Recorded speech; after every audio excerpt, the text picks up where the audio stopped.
Welcome, everyone. Happy New Year 2025. Oh my goodness. Can you imagine that we would ever get to this place in time?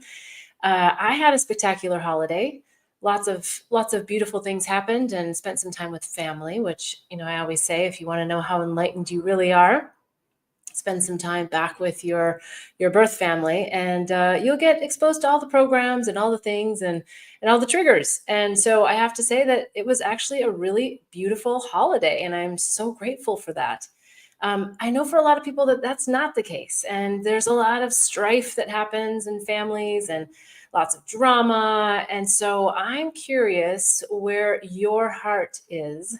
What's your state of the heart in 2025 in January?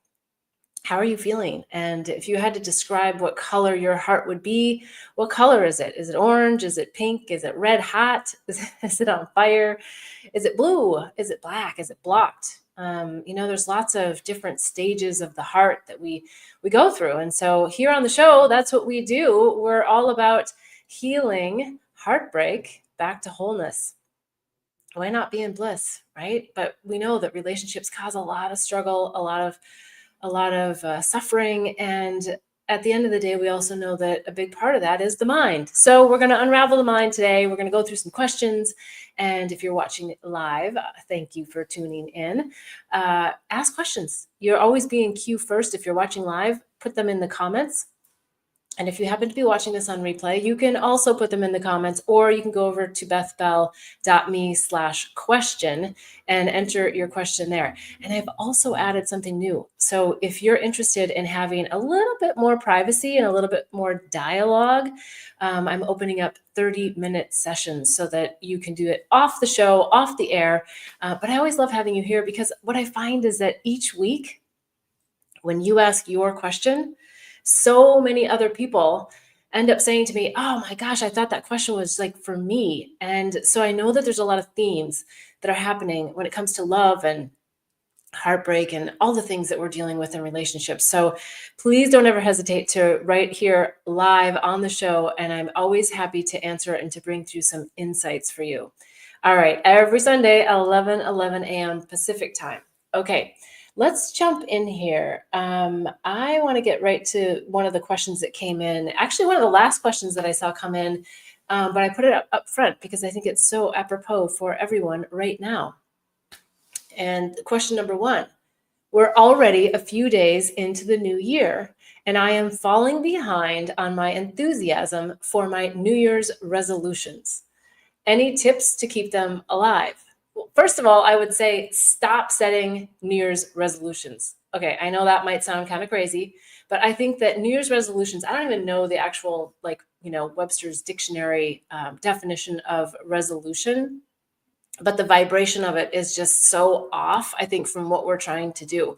And so it is sort of this setup for failure.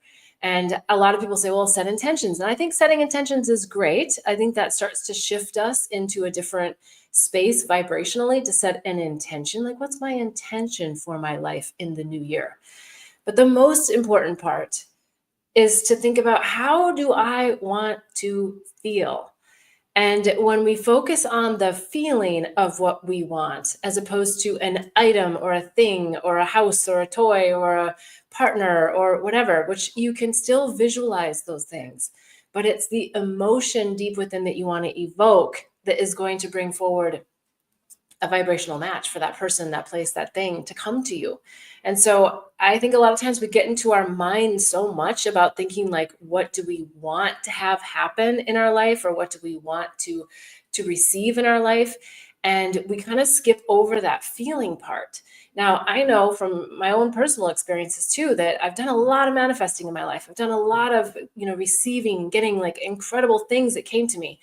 However, there's sometimes when we hit this plateau because we've got a block in there, and that block is stopping us from feeling an emotion that's going to bring that alignment. So it's always the work we have to do to get a little bit deeper into, what is the emotion I want to feel, and am I feeling it in my body? You might be thinking about it in your mind, like, oh, I feel this, but that's not feeling it. That's thinking about a feeling. That's using your imagination in a good way, But until you actually feel it in your body, you're not going to start attracting it. And so we've cut ourselves off. We've talked about this many times on the show. When we were little, we cried and we made our emotions known for everything until someone told us not to. So it's kind of a journey back to, really getting back into our bodies and allowing ourselves to feel the feelings. And that's also why I love Big Love, because when we fall in love, we feel it. And it wakes us up and makes us feel invincible and everything is possible. And so we've got that feeling within us. And so go back to something that has catapulted you. And it could be even something like I went and did a bungee jumping. And when I did that, it's like, boom, it just woke me up. Go back to something that evoked a physical, somatic feeling in your body and remind yourself of what that is, because it's really tricky. We get really stuck about thinking that we're, manifesting a feeling, but it's just in our minds. So we've got to stay in our bodies and we've got to evoke that feeling. And maybe, it's even asking a friend, hey, can you give me a hug? Like, can you hold my hand? Can you, whatever it is, whatever feels appropriate to evoke some kind of emotion, to evoke you like having awareness back into your body. I think that is what is going to help you throughout the entire year. And I would also say, in addition to that, is each week, I like to do it each day. I know that for some that's not as feasible, but each day, no, let's go back to each day. I think each day is really important, because if we can't take 5 minutes to sit, I like to take 20, 30 minutes to sit and do some journaling. But if you've only got 5 minutes, that's still going to work for you. And write down something that really evoked an emotion in you the day before. Write down something that you would like to feel. So if you evoked an emotion of anger the day before, then write that down and feel into it, because then you can start to go, oh, well, where in my body was I actually feeling that? And you start to learn a little bit more about what it feels like to be in your body and what it feels like to own whatever it is that's running through you that is based on a thought, a storyline that's happened to you. So really sit for that 5 minutes in the morning, write down a feeling that was evoked yesterday. And if there was nothing, then think about, what do I want to evoke today? What do I want to feel today? Do I want to feel validated? Do I want to feel abundant? Do I want to feel happy? Do I want to feel blissful? Do I want to feel loved? What is it that I want to feel? And put that out there into the universe and write that down. And then at the end of the day or the next morning, you can reflect, was I really focused on bringing that emotion into my life that day? And I think as you practice this daily, then you'll start to feel the emotions more, and you'll start to feel in your body where you might have a block. And then there's lots of things we can talk about as to how to unblock that center. But for now, I think get into each day writing about something that has evoked an emotion within your body, not your mind. Okay, hopefully that's helpful. I'd love to hear your comments. So please as always, write your comments in the comments section. We're going to go on to the next question. Okay, I'm struggling with boundaries in my relationship. I have a lot that I need to do to keep my business going, and yet often find myself doing what my partner wants to do. It's not a control thing, because I can say no. And the reality is, oftentimes, I'd rather blow off my work, because having life experiences together feels fun and fulfilling. Obviously, there needs to be a balance, but I'm not sure how to achieve it. Any recommendations for boundaries? Yeah, I think, first of all, really understand what it is that you want to be experiencing in your life. So if you've called in a partner, I'm trying to see how long you've been in this relationship, or if it's a new partner. I guess either way, it doesn't matter. But you've called this person in to be in your life, and you're enjoying the experiences that you're having with them in your life. And so I think that joy is what you want to build off of, and not think about like, how do I have to fit that into a schedule? Yes, you're going to come back to a schedule at the end of this, I'm sure, but it's more about feeling into what is the emotion that this relationship or the experience that I'm having is evoking. And if it's evoking an emotion that's catapulting you, then I would do more of it. If it's evoking an emotion that is helping to distract you, meaning you're trying to avoid something at work, then I think we're talking about a little bit different vibration. And I think that's where you want to get in there and go, ooh, wait a second, what am I trying to avoid? And then I'm just spending the time with the partner, right? I'm just doing what I want to do. And sometimes this happens a lot with children, that we let ourselves get really digressed from our own focus and our own goals, because that love that we feel with our children can be just kind of addictive in a way. And so I think it's having a boundary about what are my personal goals, and how am I going to schedule my day? Like, loosely I say schedule because I actually don't really like schedules, but we need structure. That's the better word. Structure is the better word. What's the structure of my day? So how am I going to leverage this great experience that I'm having to then take that energy into a project that I have to do for work? Or, hey, maybe I'm just avoiding something and I'm recognizing that right now while I'm having this activity with my partner. I'm going to say, hey, you know what? I realize that while I'm comfortable doing this activity with you, I really have some other things that are priorities.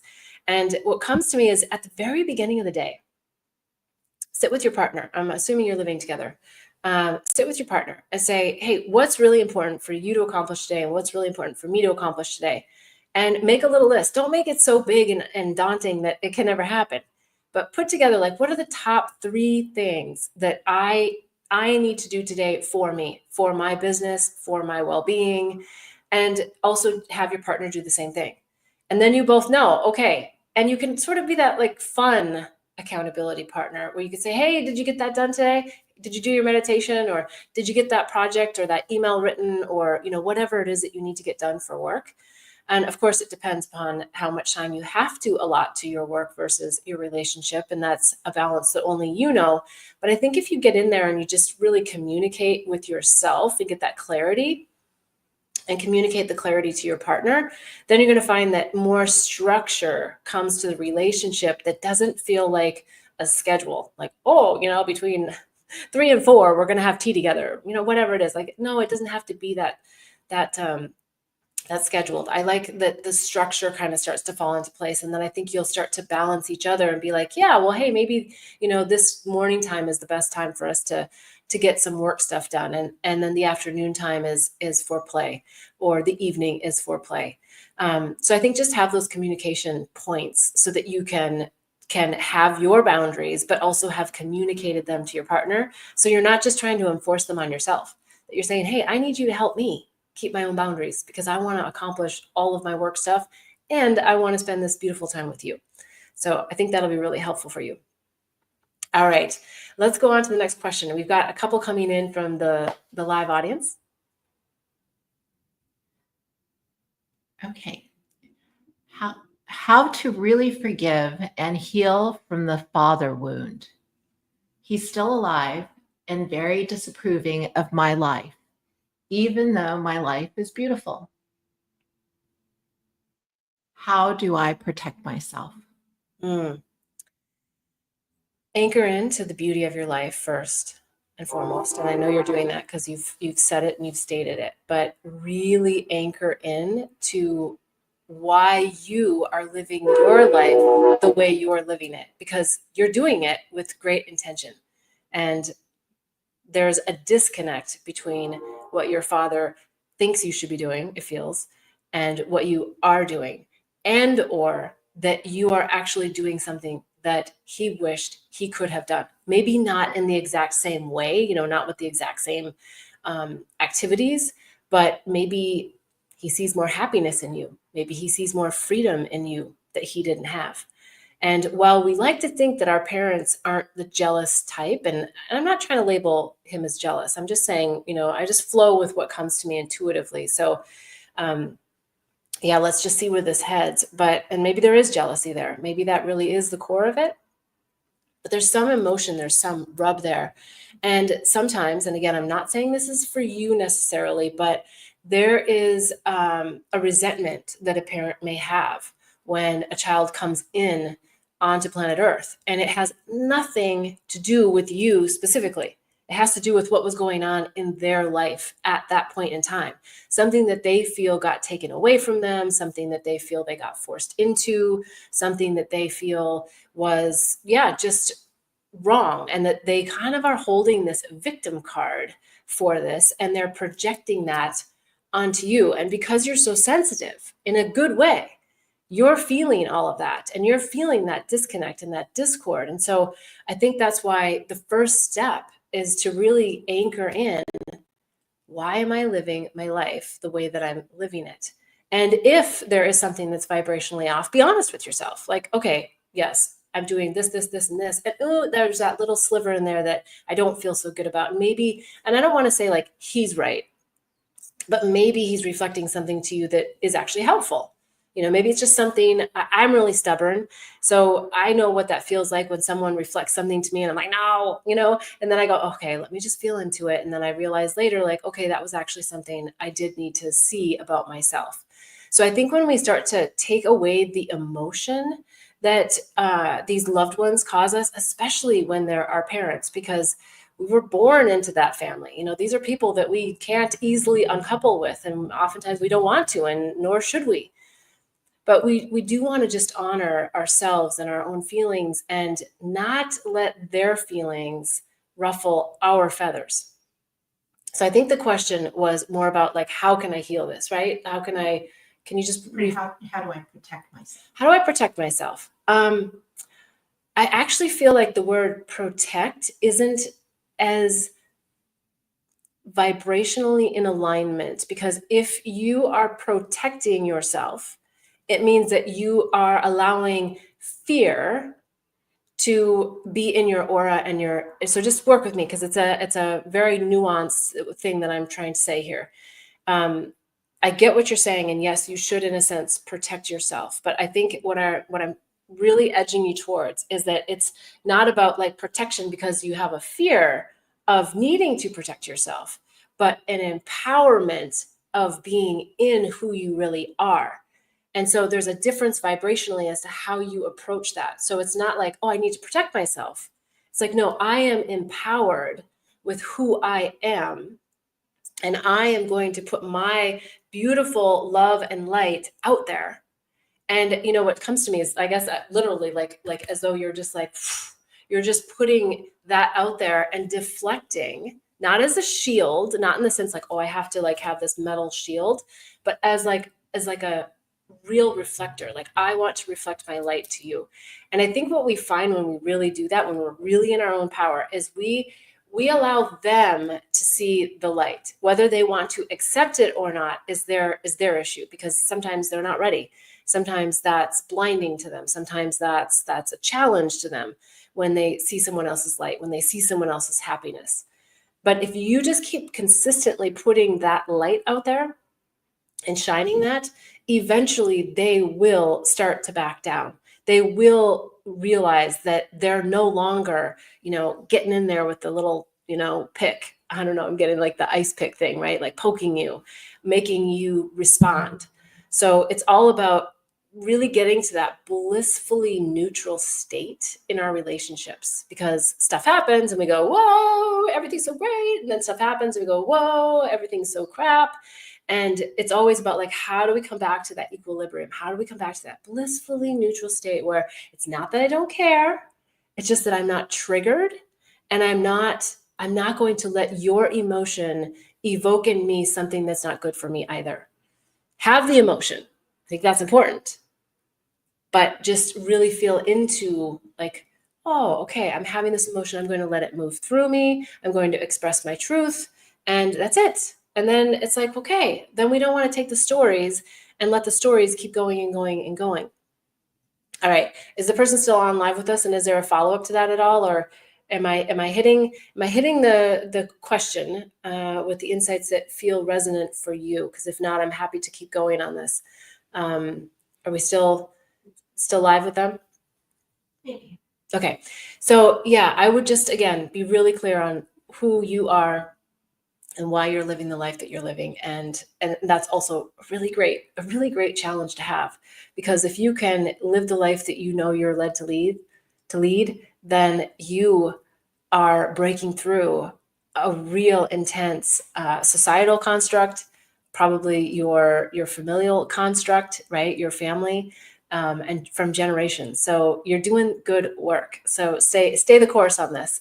You're doing more for him than he ever knows, and he's doing more for you than you might think too, even though sometimes it feels a little bit painful. Okay, great.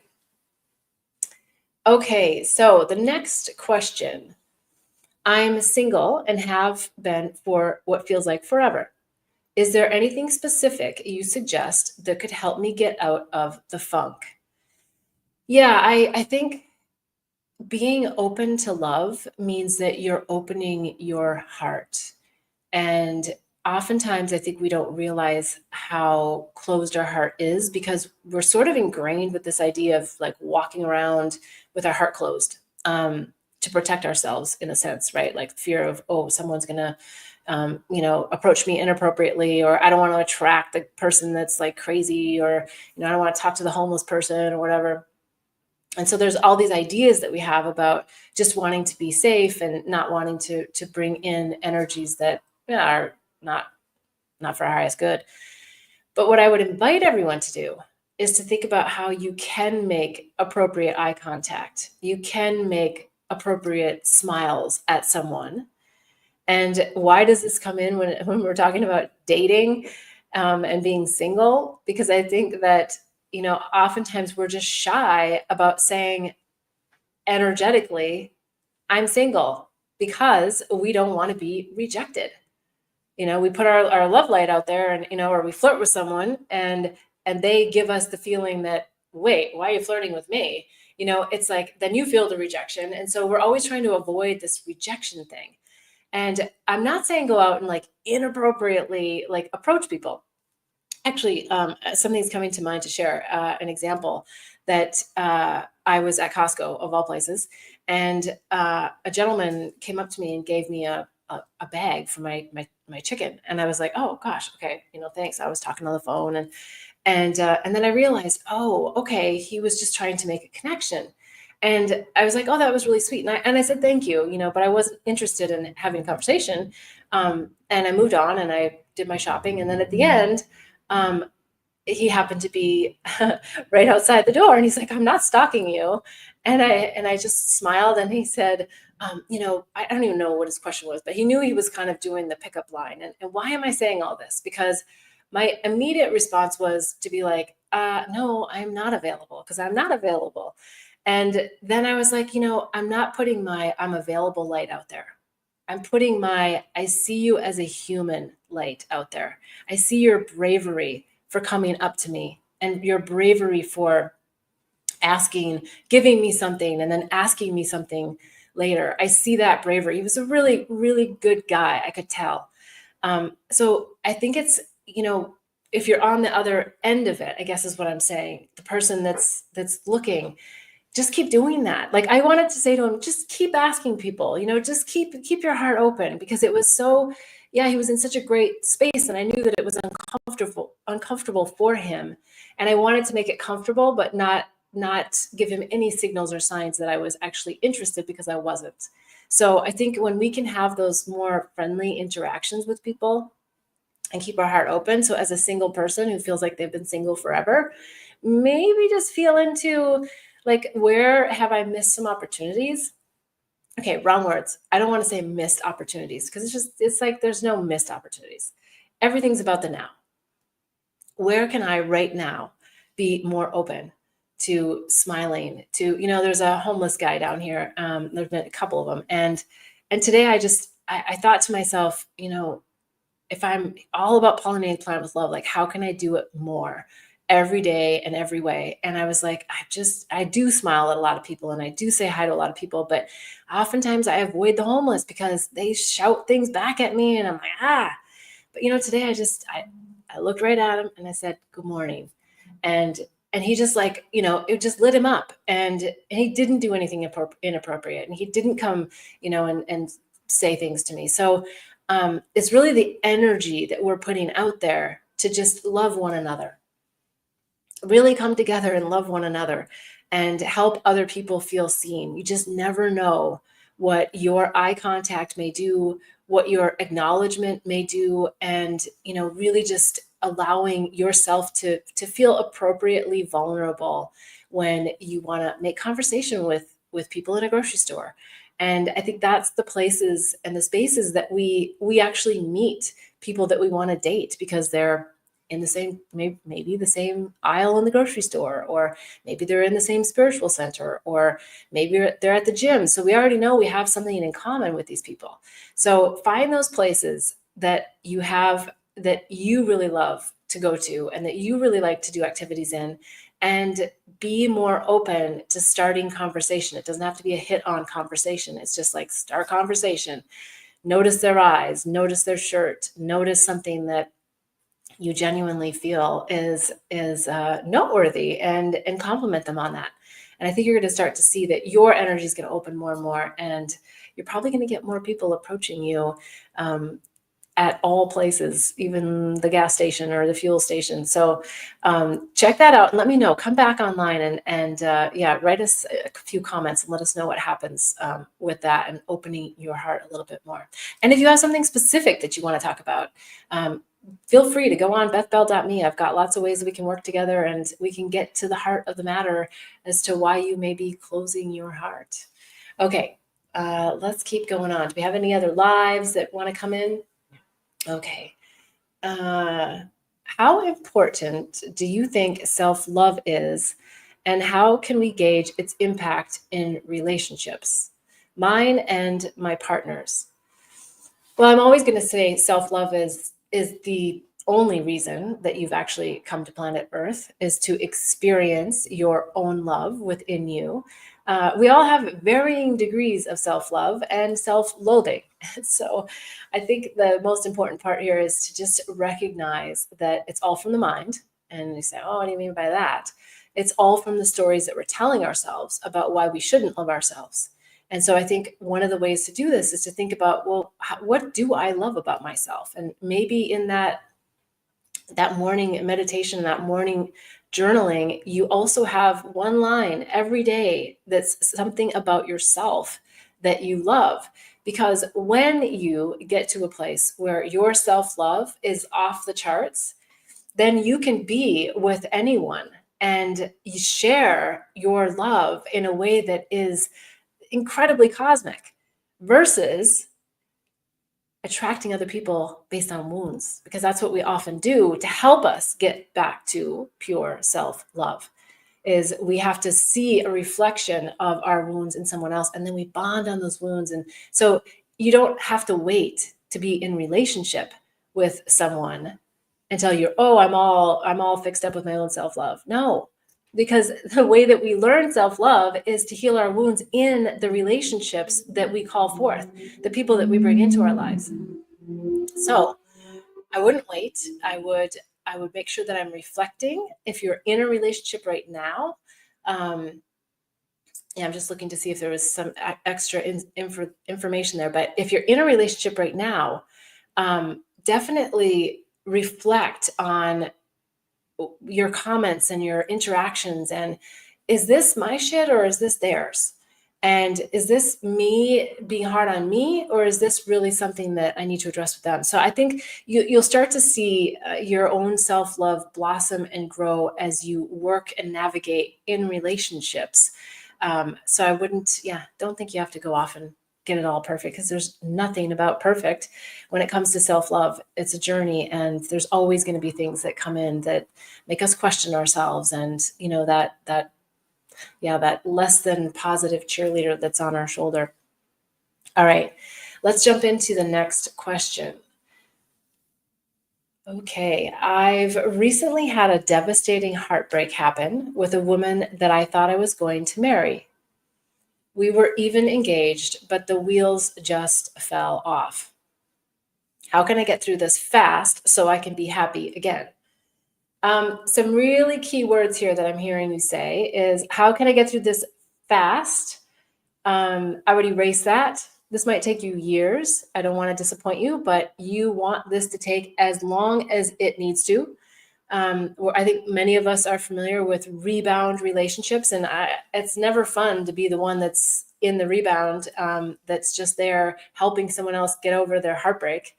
It's usually doesn't end well for either party. So the deeper you dive into this heartbreak right now and stay there as long as you have to. Now I'm going to say this with a couple of caveats, because there's one way of staying in it that's just wallowing in it. That's just like running the tapes over and over and over again. And I'm not talking about that as far as staying in it as long as you have to. What I'm talking about is that you deal with the emotions and the feelings and the what part did I play in this? What was my contribution to this heartbreak, to this breakup, to the wheels falling off? And if you dig deep into that, like, what is it about me? Because we often want to just project, oh, well, it's them, they did this, they did that. That's why we're not together and it's their fault. And I'm not saying that's for you. I'm saying that more for the collective, that's just kind of a natural response a lot of times. But when we sit with ourselves and we really get in there and we go, oh, let's see, like, what was it that about me that didn't make them feel safe? What was it that I did that didn't help them feel validated and heard? What was it that I did or did not say that I really should have communicated, but was too scared to do so? And if you get into those, then I think you're going to find, what is going to help you in either rekindling this relationship, if that's appropriate, or moving into a new one and not attracting someone that's going to bring you the same wounds. It's going to bring you the same stuff to work on, because we're going to bring people back into our lives, different characters that bring the same darn lessons. That's why the patterns are so frustrating. And we want to get in there, realize what's causing the pattern, and then blow that up and let that go so that we can move into greater states. So time, I wouldn't worry about time. I know it stinks to be in heartbreak, but when you're in it and you do the work, I guarantee you the other side of it is so beautiful and so blissful, and you're going to have so much more to offer a new partner. Or, as I said, if you're rekindling, I feel like there's a possibility there for you on that. But don't go back if you already know in your heart that the reasons why you broke up are legit. Don't go back out of comfort. Don't go back out of not wanting to be alone. Don't go back out of feeling single or worrying about what it's like to be single. Don't go back for those reasons. Only go back in if you've both done that deeper work of the heartbreak wounds. Otherwise, most times that soul contract is over and it's about moving forward, and you want to stay on that forward track. All right. But if you want to go into more details, I'm happy to work with you on that. So you can go to bethbell.me, and there's lots of ways we can work together to dig in. All right, let's go on to the next question. Sometimes I don't feel like I can be my authentic self because so many people in my life don't believe what I know to be true. And quite frankly, they just aren't awakened enough to get a lot of the concepts I talk about. Is there a way to reveal myself without having to eliminate people in my life? I can't imagine letting go of family and friends that have been with me on this journey. I think this question is for all of the people out there that might feel like a unicorn, the people that feel like, man, I'm doing all this work. I'm getting all these expanded states of consciousness concepts. And yet people are looking at me like I got 10 heads sometimes. And, you might have your tribe that really gets you, but then you've got like those really important people in your life that are like looking at you like, what? And what comes is to say, love them for exactly where they are. And that can be a challenge because we're just sitting there going, but I just want you to love me for exactly where I am. And as we expand, and when we are more expanded in our consciousness, it is oftentimes threatening is the word that comes to our loved ones. They don't even know it. They don't know that they're threatened. They just know that they don't get you, and they're worried about you. They're worried that you're off the rails, you're off the charts, that you're subscribing to something that's not real.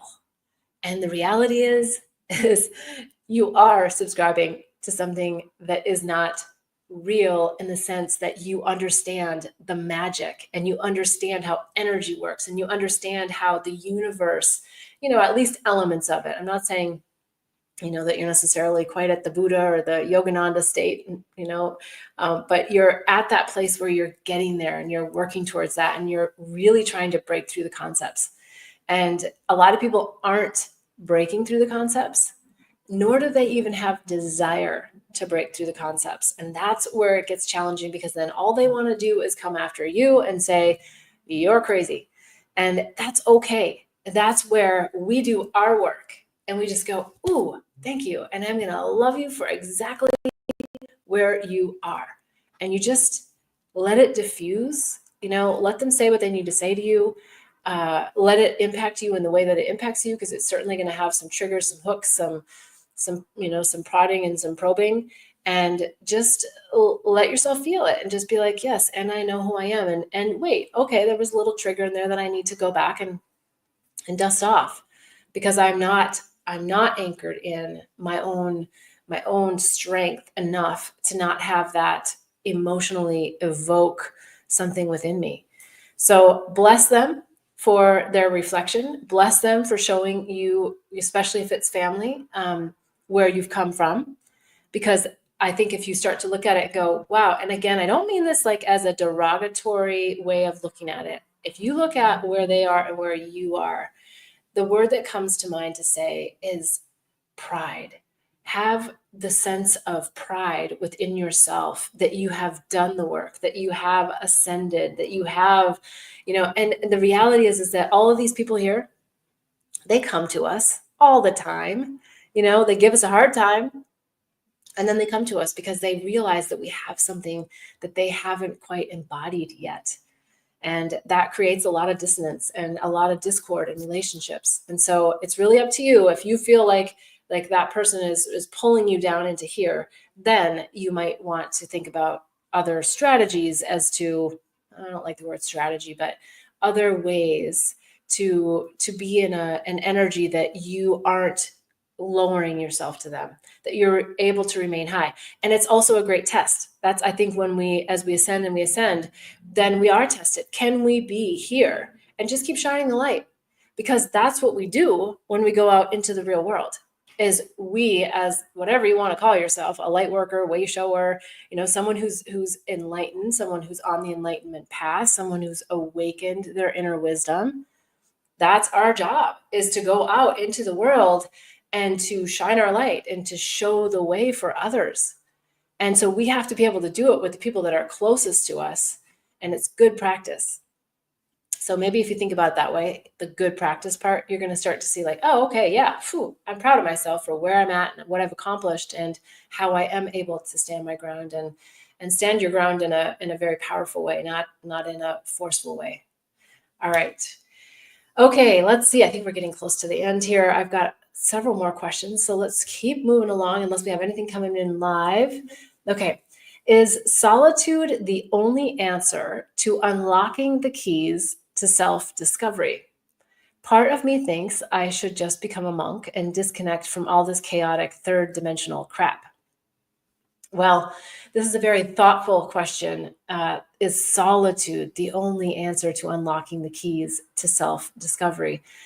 I think it dovetails really interestingly off of the last question, that relationships with others helps us see more about ourselves, even though we want to say that's them and I don't, I'm not that.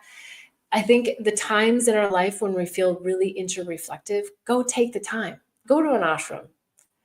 But it's also coming back out into the real world and into the relationships that we have with others that helps us self-discover the relationship we have with our true self, our true north, our highest self, our soul's plan, our soul's expression, our self's ability to really be who we really are, as opposed to who we think we're supposed to be for everyone else.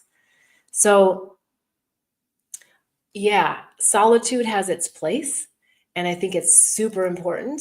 I think the most important aspect of solitude is quieting the mind.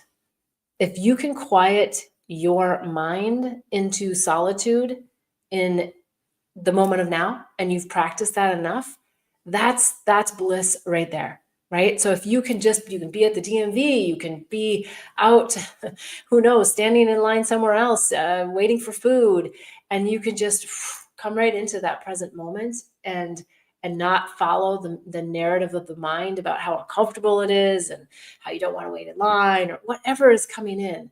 Like that's where the solitude comes. So that's really where we're wanting to be in life, is to have that ability to walk amongst the chaos and still feel like we're at peace and still feel like we're just accepting and flowing with whatever is. All right. Hopefully that's helpful. I look forward to your comments. And if you like anything that we're talking about today, please don't forget to subscribe and hit the bell so you'll get notified for future shows. You don't miss an episode. Okay, let's go on to the next question. I'm embarrassed to say this, but I think my girlfriend is cheating on me. How can I know for sure? I like to say that feel this inside. Like, are you feeling it? You know, people say, oh, I have a gut feeling on something. So if that resonates for you to say, oh, like, am I feeling it in my gut? Or is it coming from the mind? And if it's coming from the mind, I think we're in a totally different space about this. But I also want to say that it feels like there might be the possibility that you're feeling this because of something in your psyche, not necessarily theirs. So that's where, if you're getting a real gut feeling, then I would say, yeah, then I think definitely explore it. And the number one thing to do is to communicate. Just right there, say, hey, I don't know why, but I just got this feeling that there's some disconnect between us. You don't have to accuse them of cheating on you or anything like that, but just like, I feel like there's something in between us. I don't know what it is, but I got this feeling and I really want to talk it out. Can we talk it out and see where they're at? Can they make eye contact with you when you say that to them? Or do they look down? Do they look away? Are they wanting to disconnect from the truth? And just really staying in that moment. And I would also recommend holding their hand, you know, keeping the eye gazing and asking, no, really, I really want to know, like, what is it that we're not connecting on? Because there's something misaligned, something out of alignment here. And ask that. I think you'll get to the core of it faster. You'll find out from them. It might not be in that one sitting, but stick with it and keep asking if you keep getting the gut feeling. But now let's go back to the mind. If it's in the mind and you're building up these stories, it might be that maybe you have someone in your past that's cheated on you and that you have this fear that's ingrained and innate within you, but it's because of you, not necessarily their actions. So again, I think that comes back to communication and journaling. I would journal with yourself and say, yeah, you know what is it? So I can get to my truth. What is it that I'm seeing? What is it that I'm feeling about my beloved that would make me even have these sort of accusational thoughts? And write it down. Write it down, and then just really tune in and see, is this me or is this them? Like, what is causing? And ask your higher self. Say, what's causing this feeling? What's causing me to have this feeling? Like, here's what I think is the truth. Here's the statement, and what's causing me to have this feeling, and see what comes through. I think you might find that there's something in there that's really for you to clear for yourself. And when we do this, then we open ourselves up to greater communication with our partners and greater love and the ability to be in a partnership that is truly right for us, because maybe this person isn't the right person for you. Maybe it has nothing to do with them cheating on you, and it has to do with just something that's off vibrationally. And that's what's causing, some additional narrative that's running through your mind. All right. Hopefully that's helpful. Let me know in the comments below, even if it's not your question and you have something similar. I always love to hear what you have to say. Okay, last question, and then we're going to close up for today. I've been dating my guy for 4 years, and I'm not feeling this is going to result in marriage because he's not ready yet. When is the time to move on when I've already invested so much and truly love him? I don't know what life stage you're at, so that might play into this a little bit. But if you've spent 4 years with someone and they're not ready, they're not ready. They're not ready for you. They're not ready. Now, again, if you're, 12 and you've been with them for 4 years, it's a little bit different scenario than if you're 20 or 30 or 40 or 50. But I would not throw the baby out with the bathwater quite yet. I would approach them and say, what is it that is making you feel that you're not ready? And if they're not interested to go deeper into what those things are, then they really aren't ready for you. Now, if they're willing to go into it and they're willing to say, well, my parents were divorced, or and I just have issues with that, or my best friend, or this happened, then you've got something to work with. And then I would go in there and I would say, okay, like, are you willing to work on this to be ready? And if there's no willingness, then for sure it's time to get out. It's time to move on. But you've invested a lot of time and you're with this person for a good reason. I would also ask for both of you to write down, what is it, the things that you love about yourself in the relationship? And what is it that you love about the other person in the relationship? Things that they do for you that make you feel whole and loved and validated. And what are the things that you do that you feel are helping you to feel whole and validated, and for them to feel whole and validated? And I think when you start to look, and it's not a comparison, it's not a tit for tat, it's not like you do this, I do that. No. It's not that. It's just a recognition of just stopping the comfort zone that you're in and saying, like, are we just comfortable, or are we committed? Are we committed to building something? And then I would get into if we're committed, then I would get into, what are we looking to build in our life? Like, what's your vision? Give me the big items that you really want. Is it kids? Is it a house? Is it whatever, a particular mission in life? What are those things? And is the alignment there? Or is the support there? Is the willingness to support each other there? Because if those things aren't there, then it's time to move on, because you're just comfortable and you don't want to be single or alone. And so those are really hard points to hit, especially when you've been in it for 4 years and you do have a lot invested. But you don't want to go another 4 years and walk away with 8 years under your belt of comfort when you could have been catapulted. So my hope for you is that you'll look to be catapulted, not just comfortable. All right. Each week, I am so excited when you're here with me live. It's so much fun. Please always write questions in the comments. Let me know what you think about the insights that come through. I really appreciate your time. Subscribe, hit the bell, and then you'll know whenever I go live. There's tons of resources on bethbell.me. There's the Awakening and Healing Handbook. There's the Herpes Handbook, the Psychedelics Resource Guide. You can always sign up for some spiritual advising. I've got lots of different packages and pricing so that we can work together. I really want to help you get through heartbreak and heal that heart back to wholeness. So until next week, every Sunday, 11 a.m. Pacific time, I am wishing you so much bliss and love on the journey. Namaste.